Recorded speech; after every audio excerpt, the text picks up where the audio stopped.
directly. Great. All right. Good morning, everyone, and thank you for joining us for the first of our initial dive into broadband needs across the state. I'm Rick Gordon, the Director of the Office of Statewide Broadband, and this is the first of 4 presentations on the requirements for our broadband plan. Assisting us with this task are members of CTC Energy and Technology, who we're working with to help prepare the draft. And also assisting with the plan preparation are the Maryland Broadband Cooperative and the Eastern Shore Regional GIS Cooperative. This first presentation is geared towards local governments and state agencies. Next, please.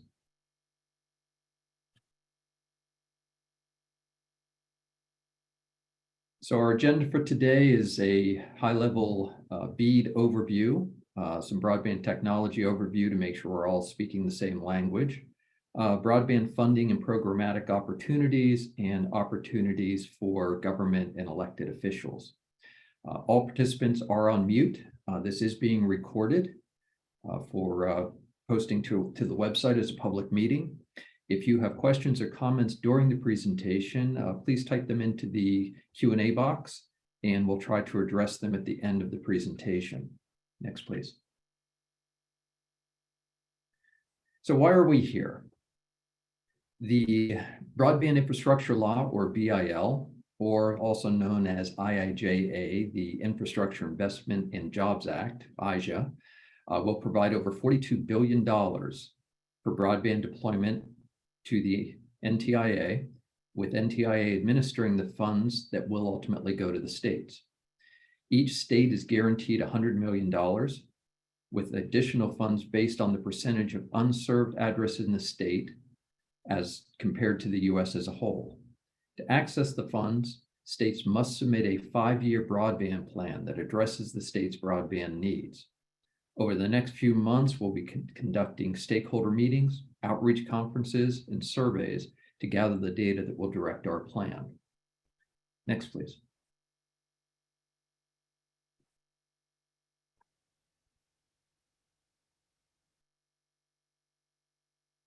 So, Maryland's role in broadband connectivity, and many of you know this, but I'm sure that there may be a few new folks out there that would need to know it as well. So in 2021, the Office of Rural Broadband was expanded to become the Maryland Office of Statewide Broadband, OSB as we refer to ourselves.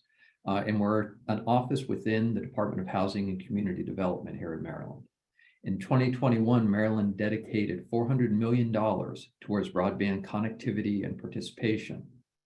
Maryland's OSB provides funding for physical broadband infrastructure projects to unserved residents, as well as piloting a series of digital opportunities grants to expand participation. Next, please. So as we're going through our presentation, a couple of questions that you can think about. How does better, more affordable broadband help deliver on your mission and services in areas such as economic and workforce development, health outcome, education, civic engagement, and other critical and essential services? How do measurable objectives around affordability, accessibility, digital skills, cybersecurity, and availability of computers or tablets align with your agency and/or government objectives? Are there particular challenges or opportunities when it comes to broadband for any vulnerable populations you are serving? Next, please.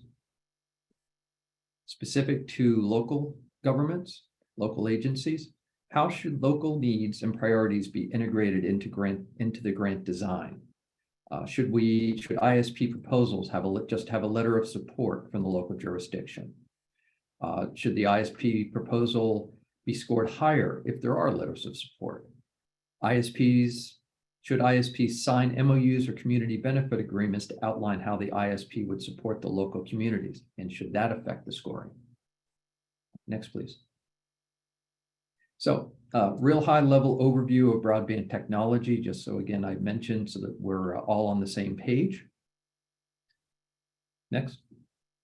So elements of a broadband network, what we refer to as last mile. This is the wireline or the fiber or the wireless that goes to the home. and actually provides the broadband service.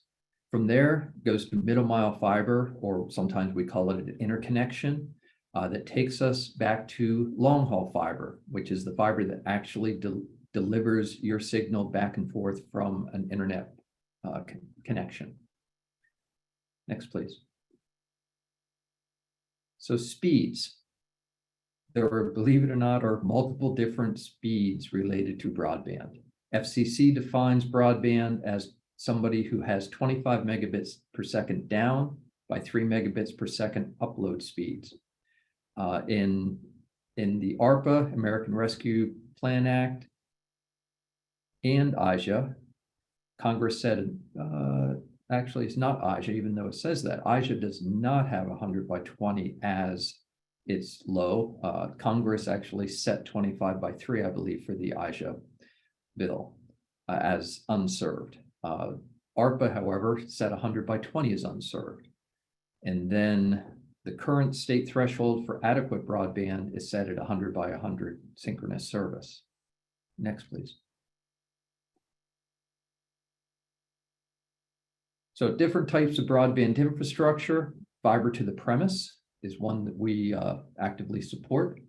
We also actively support hybrid fiber coax networks, HFC networks, or cable, as many of you probably have in your house.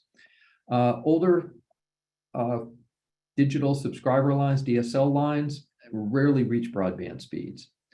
Fixed wireless sometimes can, sometimes cannot meet that 100 synchronous threshold. And then there's also mobile wireless 4G and 5G networks. Next, please.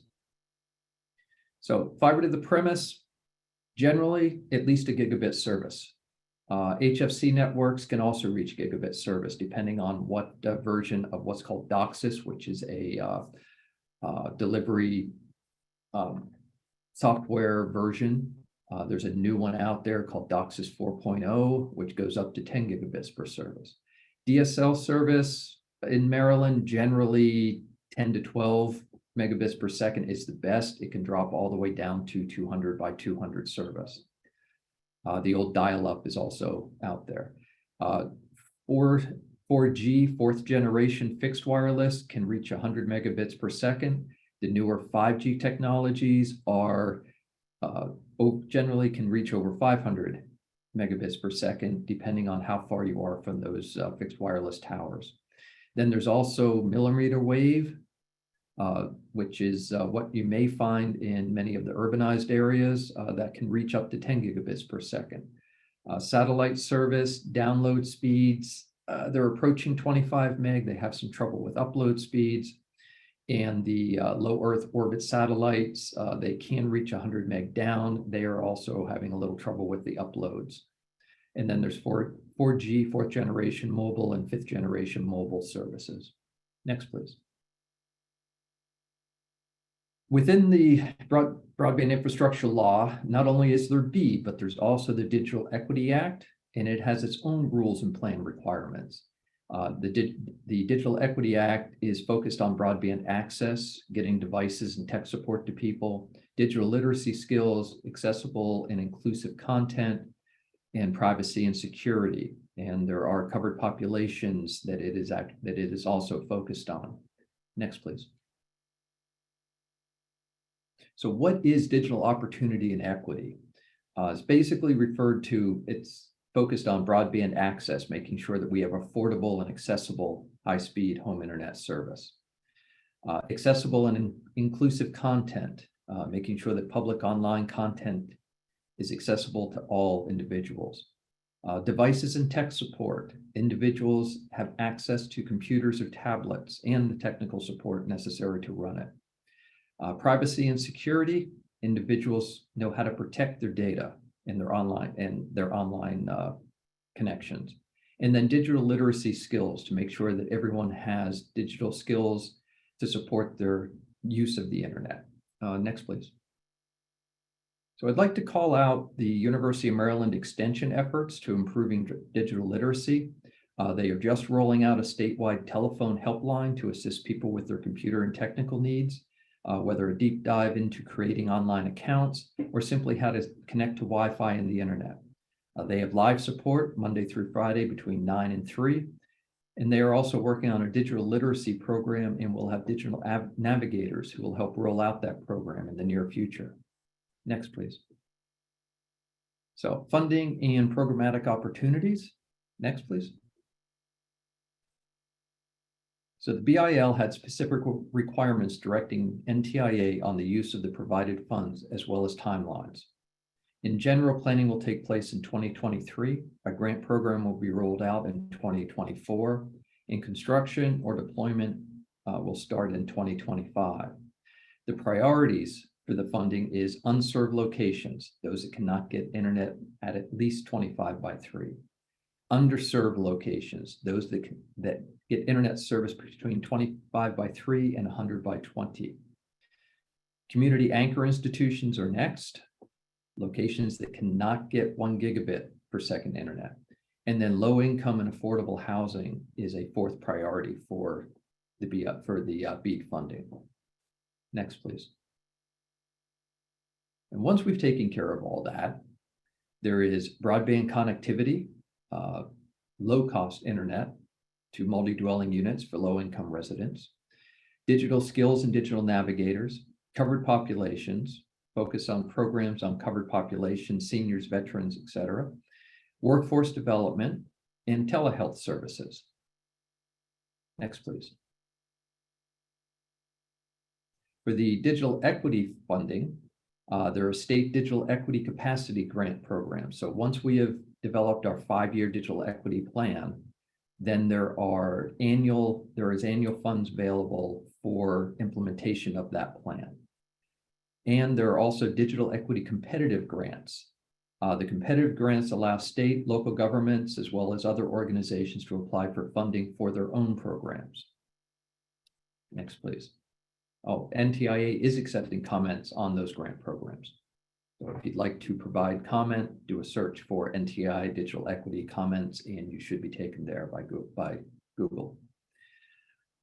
So as part of our efforts to gather data important to both of our required plans, CTC will be conducting stakeholder interviews and telephone surveys to both mobile and landline phones. If you receive a call, please help us by responding to their questions. It really won't be that painful. Next, please.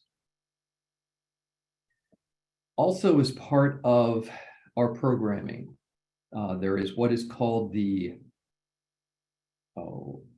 Affordable Connectivity Program. And this is an FCC subsidy program. It provides up to $30 a month for internet service discounts. And on top of that, Maryland offers an additional $15 per month for service that exceeds the ACP amount. The program is currently only about 25 to 30% utilized at the federal level. Maryland's utilization is, I believe, 18 to 20% at the moment. And of course, the Maryland program, since it is only an add-on to the $30, has even less of a utilization. We do want to get the word out so our residents can take advantage of broadband service. That additional $15 per month can be used for faster internet service than what the $30 per month provides. So eligible subscribers must register for ACP, and that can be daunting for some people. We've been working with Education Superhighway, piloting their enrollment programs in a few places and hope to work with them more across the state in the coming months. You can apply for ACP if you just do a simple Google search for ACP enrollment, it'll take you where you need to go.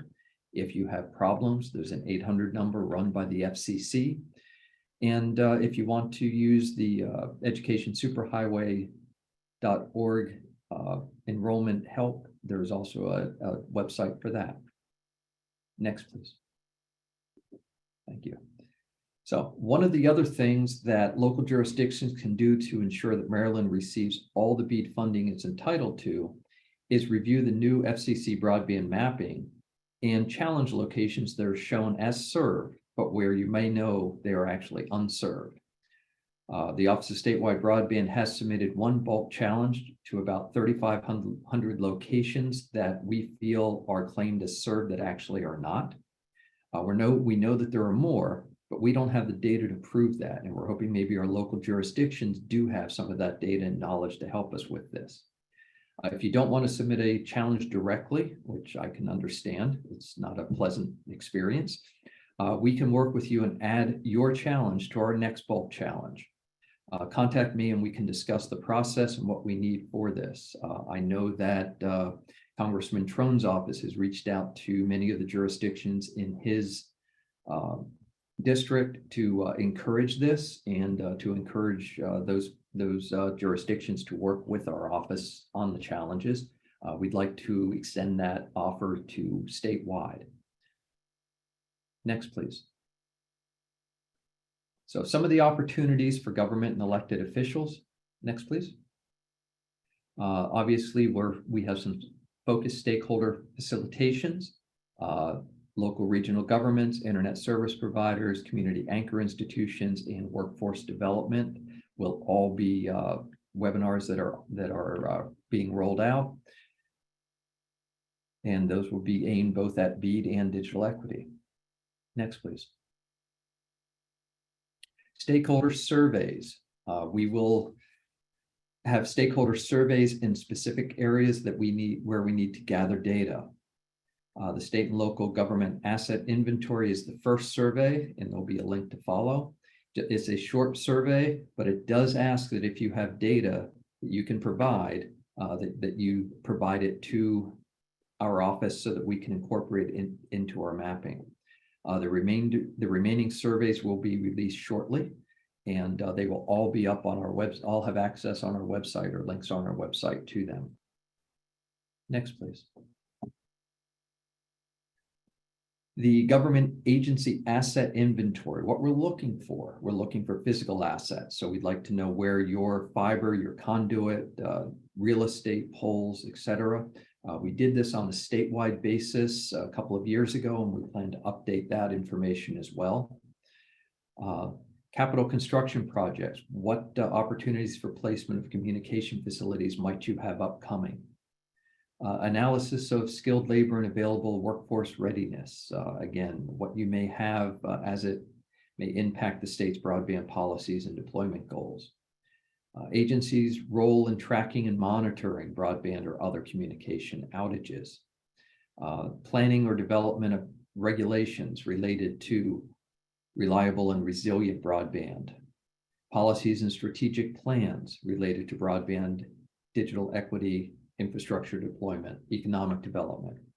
We're looking for all of this information so that we can make sure that we include it in our plan as we're going forward.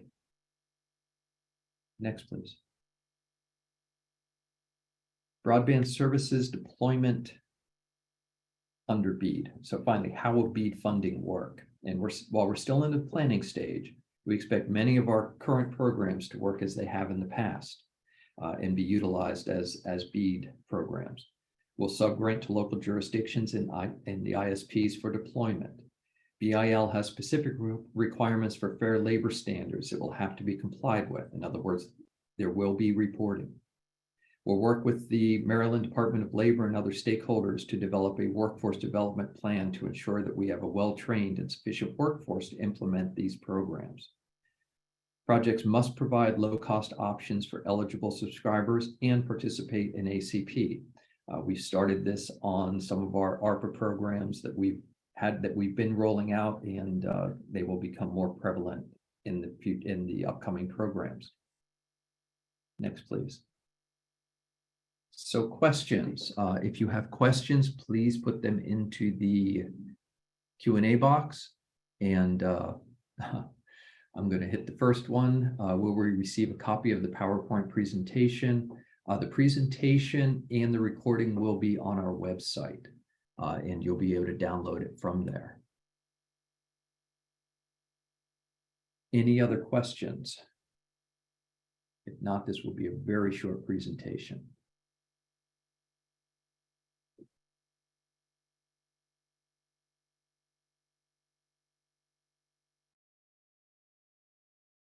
Seeing none. Well then, oh, we did get one. So question is, will we be reaching out to individually to stakeholders to gather information? So through the surveys, we will be reaching individual stakeholders. We are also planning to offer 3 regional conferences, one in Western Maryland, one in Central, and one on the Lower Eastern Shore. These will be outreach conferences where you can come, attend, present your views, answer questions. These conferences will be free and open to the general public.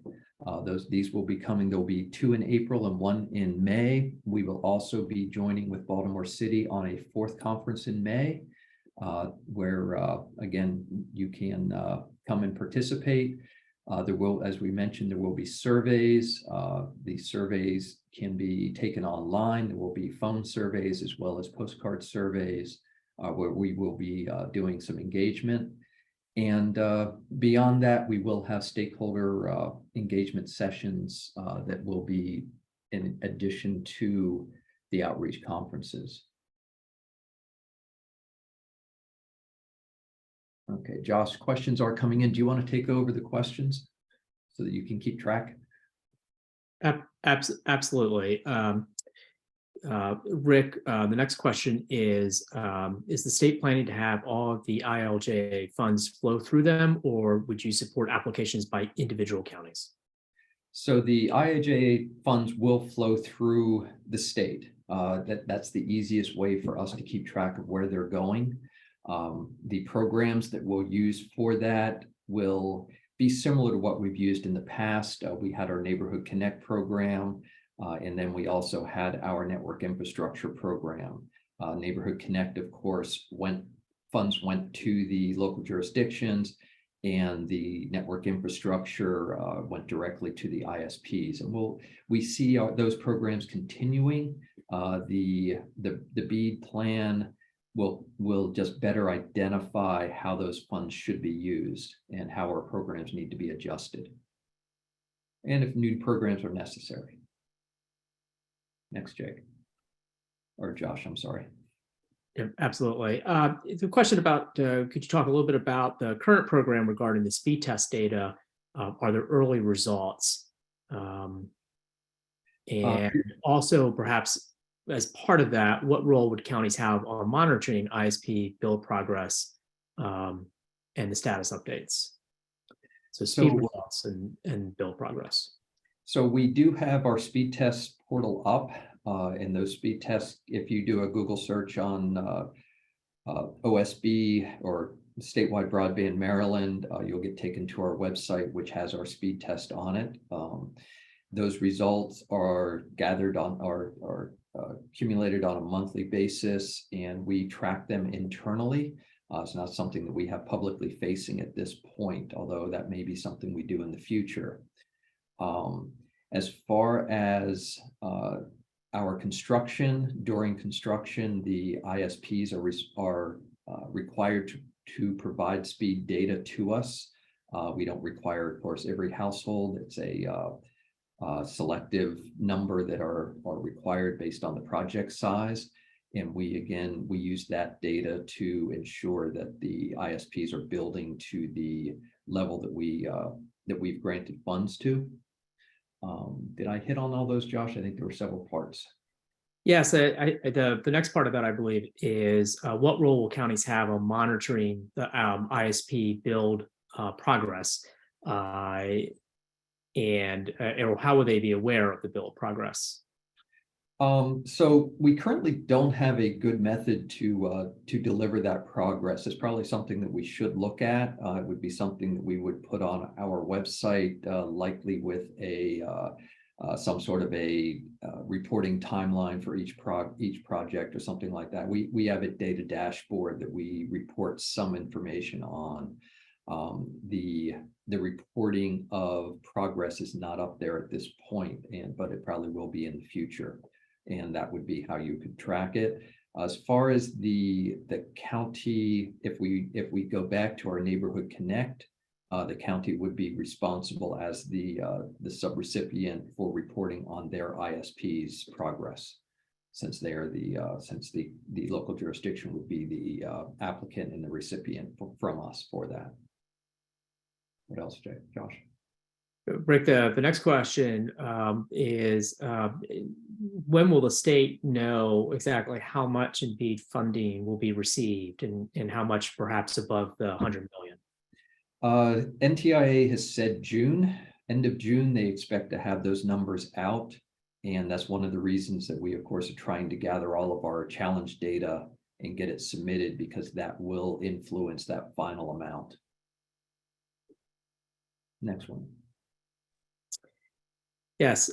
What programs or opportunities, funding opportunities, will the State Broadband Office be unveiling next, especially as it concerns long driveway, hard to connect? I think maybe focusing on those long drops, long driveway. Yes, so we have two upcoming programs. One is what we're calling the Difficult to Serve Premise program, where we will subgrant to the counties to run a program assisting residents with those long driveway costs. We're waiting on Treasury to approve that program, since the funds are being flowed through the Capital Project Fund portion of ARPA. Also upcoming will be broadband for public housing. We have a stock of public housing that does not have access to broadband, the individual apartments. So we're planning on a program to help with that, basically bringing wired service to each of those apartments. Again, that program is into the U.S. Treasury for approval to use our capital project funds for that. We hope both of those will roll out in early summer. We need to wait for approval, and then we need to get that program organized and out on the street, or those programs. Josh? This question, because focusing on libraries, I'll read the question. So public libraries in Maryland should mark all public libraries as community anchor institutions, 50% are labeled residential. Yes, I would encourage you to do a location challenge. You can do that through the FCC's website, broadband mapping website, and you would do that simply as location misidentified. The challenge process is pretty easy. I just went through it myself for a property that my family owns in Maine, where fixed wireless was said to be in existence by a company, and we knew that it wasn't. It was actually a very easy process. We submitted it. We submitted our challenge, and got a notice from the FCC that the challenge had been passed on to the ISP. In this case, for a library, the challenge would be passed on to CostQuest, the FCC's data manager, and you would get a notification whether or not your challenge had been upheld, and if not, what the reason was for it. I don't see a problem trying to coordinate between an institution versus a residence. I'm sure that would be a pretty easy one to challenge. The next question here is, for those that are proving difficult to be connecting, do you anticipate maybe determining which households would qualify for assistance, or maybe which would that be left to the counties? Would it be income based? Would it be based on the length of the drop? I think asking is right, the overall process of how to help determine that. So they're asking us for a program that hasn't been fully flushed out and developed yet.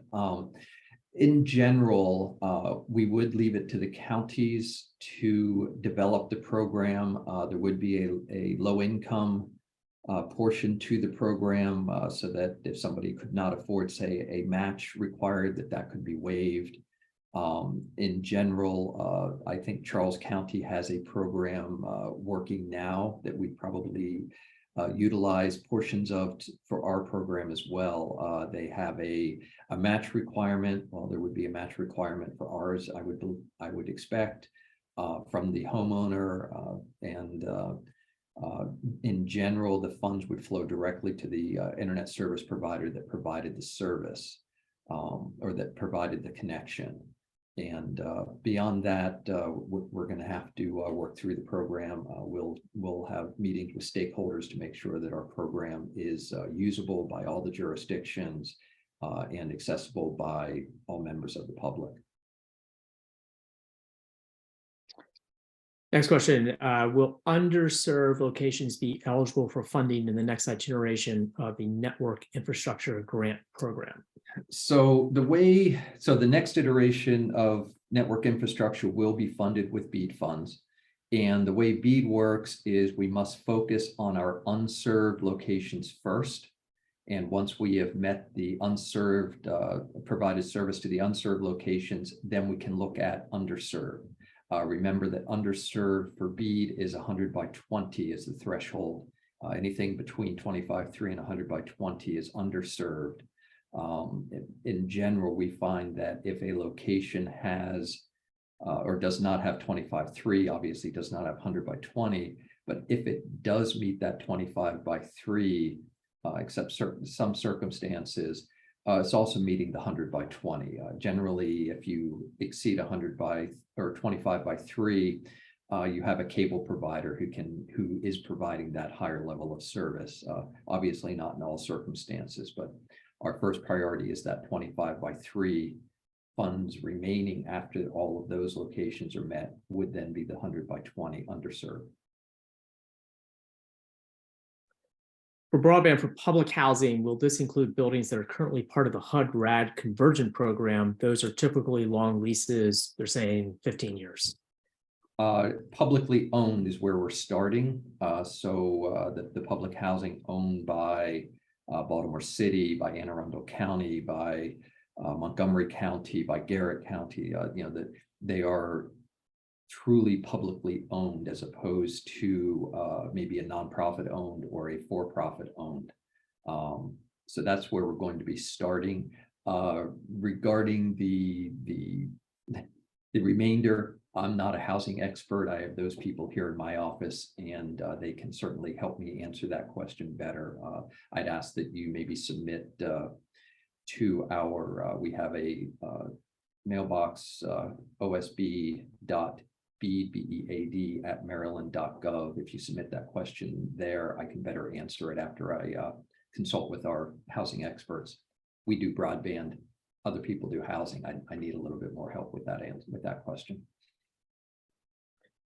And then I'll kind of combine two questions here that I think flow together. The first part of this is that just as a review, that again, this process result in a statewide or regional broadband fiber plan, and then as part of that, will the state be identifying, or will the plan be identifying ISP in terms of either local ISPs and the capabilities? Will that be part of what's known as part of that? All right, I think I got that. So the plan we're developing, the first part of that plan is to gather data from the internet service providers, and that's going on now. That data will then be used to help populate a plan that will identify service providers for a particular location. I believe that was the question. Josh, was that the question? I believe so. And then the next question would be that when would the infrastructure grants then actually be awarded once you get to that part of the process? From BEAD, it's looking like, let's see, 2023, we developed the plan. 2024, NTIA approves the plan and allows us through a comment period, then allows us to start offering grants. So grant awards for BEAD probably towards the end of 2024 with a 2025 start of construction. And let me go back to the other question. There was a follow-up. Could counties provide influence as to what providers they feel would be best to win the awards or suit their communities? So if you recall at the beginning, we had some questions that we wanted you to think about, and that is one of the questions. How deeply involved do the local jurisdictions want to be? Obviously, if our Neighborhood Connect program, the local jurisdiction was extremely tied into that program. They were the applicant. They had to bring a partner with them, an ISP partner with them. Network infrastructure, we generally do local jurisdictional participation based on scoring. How is the local jurisdiction a partner? Are they simply a blesser of the project? How deeply involved is the local jurisdiction? And I see some of that continuing. Many of our counties have developed true partnerships with internet service providers, and they provide both logistical support as well as financial support for those projects. Other local jurisdictions, other counties have taken a slightly different tact where they encourage their local ISPs to apply for grants. They provide letters of support. And we have different scoring metrics depending on how involved the local jurisdiction is.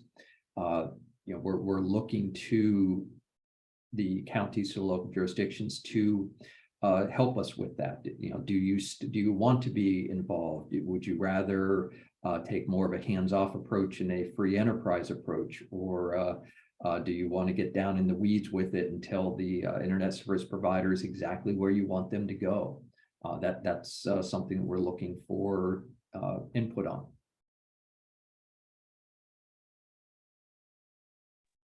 What else, Josh? That appears to be all of the questions that I can see so far, unless anyone would like to put any more into the Q&A.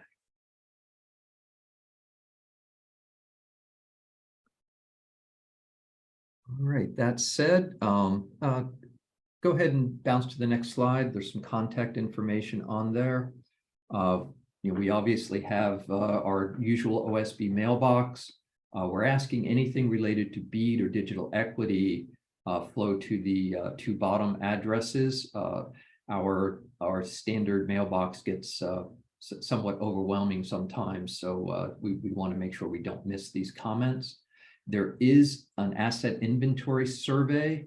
It's currently on the surveymonkey.com. They will be moved ultimately over to our website, but that's where it is at the moment. And that's some questions for government agencies to answer. We ask that if you're from a government agency, that you please participate in that survey so that we can take you into consideration as we're going forward. But beyond that, thank you for joining us. And any questions, again, you can submit them via email, and we'll do our best to answer them. Have a good morning.